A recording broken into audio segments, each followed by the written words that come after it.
dëgg yàlla Terra meeting bi jàngat bi bëri na. ci forme bi mooy on a vu une mobilisation exceptionnelle.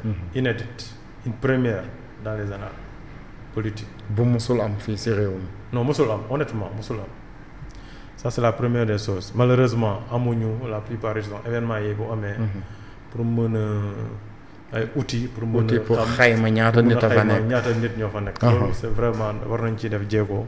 pour mën a xam parce que lii ça va s'inscrire après dans les annales. parce que c'est vrai que boo taxawee nii naan par exemple c'est l'une en tout cas des meilleures mobilisations politiques bu ñu mës a gis. sans nga teg chiffre souvent mën na indi ay werante. mais tey bu ñu amoon ay outils pour mën a quantifier loolu dina doon baax. c'est parce que yàgg nañu sur la scène politique. c'est l'une des mobilisations yoo xam ne moo. ndax boo gisee quand même mbooloo bi lu takku la lu ëpp daal. en termes de mobilisation politique. donc loolu lay wane ni Ousmane Sonko aujourd'hui nit ñi waratuñu di koy analyser wala di koy jàppee comme un simple acteur politique. Ah bon? Non, c'est important li may wax ne c'est-à-dire bu ñu ko defoo rek duñu ko. Ousmane Sonko c'est vrai que c'est un leader politique. mais dayoom bi tey dafa dépasser loolu. tey aujourd'hui Ousmane Sonko pour nga mën a comprendre. phénomène politique dafa am loo xamante ne phénomène politique noonu lay manifester. te Ousmane Sonko ci registre boobu la nekk. c'est un phénomène politique. donc un phénomène politique il est inscrit dans la temporalité. un phénomène politique a toujours une durée en tout cas une durée de vie. dafa am bés bu muy judd. am bés boo xam ne bu demee di nga gis ni phénomène bi day commencer perdre sa force. donc lu koy mandarga phénomène politique il y a au moins 4 choses. il y a d'abord phénomène politique day émerger. dafa mel ni garab tey aujourd'hui gis nga tey benn banaana tey buñ ko boo ko sampee ci biir kër. buy commencer émerger buy commencer pousser rek. ñu bëri amaana ci biir kër gi sax bu ñu moytu sax duñ ko gis. loolu mooy phénomène buy émerger. Ousmane Sonko bu muy émerger disons en 2016 c'était comme ça dafa doon émerger mais ñu bëri am na yoo xam ne gis nañ ko ñu bëri gisuñu ko woon. noonu la émerger ba atteindre à un niveau de puissance tey Ousmane Sonko niveau de puissance bi foofu la toll. il est dans une phase d'un niveau de puissance externe tey le débat public tey Ousmane Sonko mun na ko changer à tout moment. maanaam lu mu bëgg a tey ni ñuy débattre ko. moom la ñuy suivre. lu mu bëgg a tey débat bi mun na déterminer aujourd'hui ci lan la ñu war a débattre. parce que un phénomène politique noonu la mel. donc phénomène politique doo ko mën a amul benn leader bu ko mën a concurrencer en termes de mobilisation. du mënul nekk. suba bu wootee waatee noonu lay mel. parce que c'est un phénomène politique jamonoom la. léegi bu passé cette force de puissance boobu noonu bu muy am day ñëw atteindre son apogée bi tamit moom ak phénomène de puissance bi tamit du wutee maanaam day dem ba tollu niveau boo xamante ne c'est le niveau maximal. de sa force maanaam Ousmane instant bi mën na ko ñu natt ndax muy.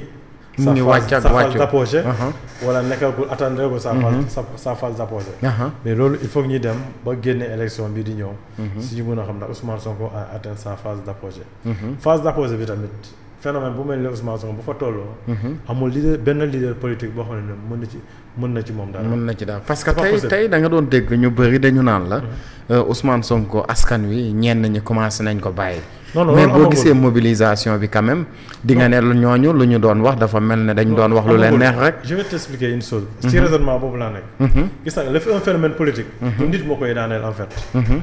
moom il a compris dinaa ñëw ci discours am. waaw loolu dinañ ci ñëw comprendre. léegi phénomène politique bu atteindre apogée am. day ñëw à sa phase maximale. boo xam ne mooy apogée bi. léegi bu jógee phase maximale bi day commencer am régression. régression bi lu koy indi du question force extérieure moo koy indi wala opposition bi moo koy mais ce sont des divergences internes d'abord li njëkk a am.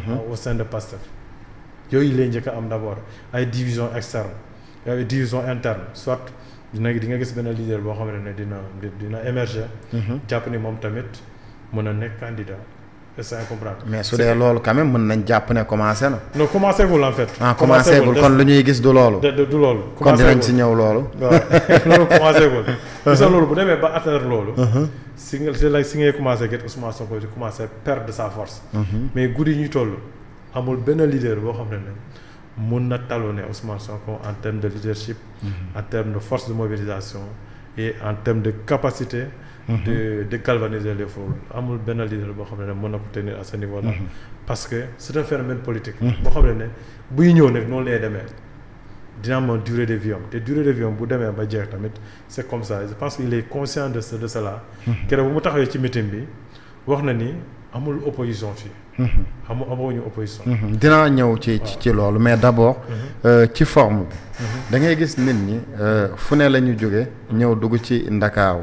am na ñoo xamante ne ci régions yi lañ jóge ñëw am na ñoo xamante ne fii ci Ndakaaru lu jëm ay Kër Massar. ñoom ñëpp dañu jël ay njaganjaay ay bus ñëw. mais am na sax ñoo xamante ne dañu ne mbooloo Ousmane Sonko sax du mbooloo ba am te da nga leen di jox 5000 wala da nga leen di jox 10 000. parce que day dëggal kon li nga nekk di wax ni mais tout à fait c'est un phénomène tey lu mu wootee rek gaa dañ ko koy jox. parce que phénomène gis na mbir du question du nekkatul jëmmam. c'est-à-dire lu muy incarner la c'est un phénomène boo xam ne buy parce que man j'ai eu quand même la chance d'interroger certaines personnes yu nekkoon foofu mais dañu lay xamal ne. Ousmane Sonko biddéew la. te biddéew fu mu fànk ñëpp dañ fay daw. mais am nañu ko comprendre en fait. am nañu ko comprendre man depuis quelque temps. laa ko commencé di analyser. donc boo koy analyser. da ko analyser Ousmane Sonko en termes de leader politique. fii Sénégal bëri na ay leader politique. te mais am na ñoo xamante ne dañu naan ma Macky Sall amoon na autant daan na mobiliser lu toll nii wala lu ëpp li am na ñu naan ma Ablaye Wade aussi ci biir stade bi daan na mobiliser lu toll nii wala lu ëpp li. non Ablaye Wade en fait Ablaye Wade moo c'est vrai Ablaye moom mun nañu koy jàppee aussi c'est un phénomène. mais Ablaye Wade gis nga sànq bi ma la doon catégoriser les phénomènes seen étape bu ñuy jaar bu ñëwee ci régression da ngay dem ci transformation. transformation soit da ngay xam ne yow tu es en perte de vitesse. léegi da ngay transformé wu booy transformé wu da ngay def ay mutation soit changer yeneen cap. Abdoulaye dafa nekkoon phénomène mu ñëw ba commencé régression. si la dem toogi Versailles gars yi dem jëli ko mu defaat transformation. indiwaat soppi commencé jógaat. noonu la donc phénomène noonu la Abdoulaye s'est transformé. donc ñii aussi Ousmane Sonko moom c'est un phénomène aussi moom il n'a pas encore atteint son apogée. donc il est dans une phase de puissance. de puissance extrême foofu la nekk bu jógee foofu dina ñëw atteindre son apogée. apogée mooy c'est le degré limite. maximal. de sa force de frappe foofu la koy atteindre bu ko atteindre rek day wàcc bu wàccee rek luy indi wàcc bi après day am une division à son interne. au sein de Pastef moo koy indi mu commencer perdre de sa force et bu commencer perdre de sa force dina am en tout cas d'autres leaders politiques yoo xam ne dinañu commencer aussi bénéficier wu aussi de yeneen avantages yoo xam ne en termes de force yoo xam ne dañ koy am. mais jamono ji nii Ousmane Sonko tey lu muy woote nii. ñu bëri dañuy jàpp ni du neen affaire yooyu noonu. mais du loolu. mais gis nañ gars yi am ay affaire yu ñu doon 800. non. wala loolu comédie la woon. non loolu c'est mën nañu ne bataille de communication la. sa mbokk joolaa yi. yor ay affaire di wis. wala dañ doon tiital gars yi di xupp gars yi. communication en fait loolu pour nga comprendre loolu. boo demee Ziguinchor. Ousmane Sonko ce n'est pas en tout cas nekkul le premier acteur politique. en Casamance. bien avant lui il y avait Landing Savané. il y avait Robert Sagna il y avait Abdoulaye Baldé. ñooñu ñëpp dañoo bëggoon le fauteuil présidentiel.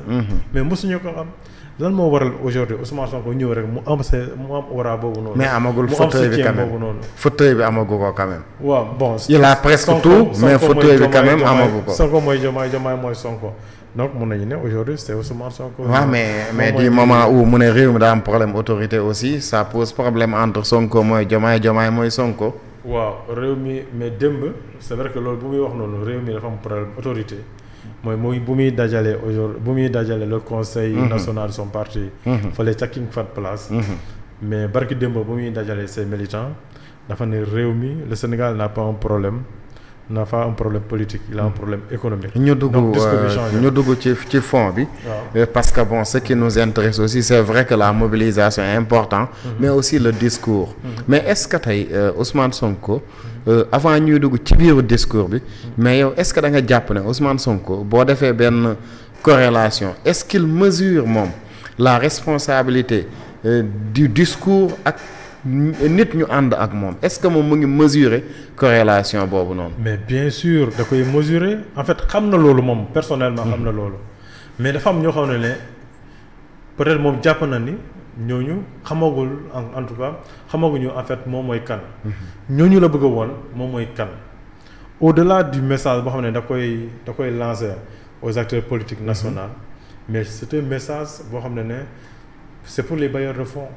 C'est pour les partenaires bilatéraux et multilatéraux la ko lancer parce que li waraloon daje bi il faut que nga contextualiser daje bi Ousmane Sonko dafa toogoon moment boo xam ne pratiquement waxul. est-ce que vous comprenez. mu amoon benn cérémonie boo xam ne moo amoon au palais.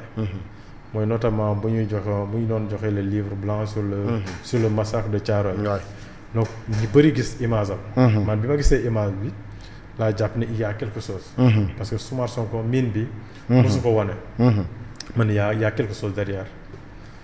donc après image boobu noonu. bu ñuy constater. le président bu muy dem au Rwanda. ak au Kenya. premier ministre gungeewu ko.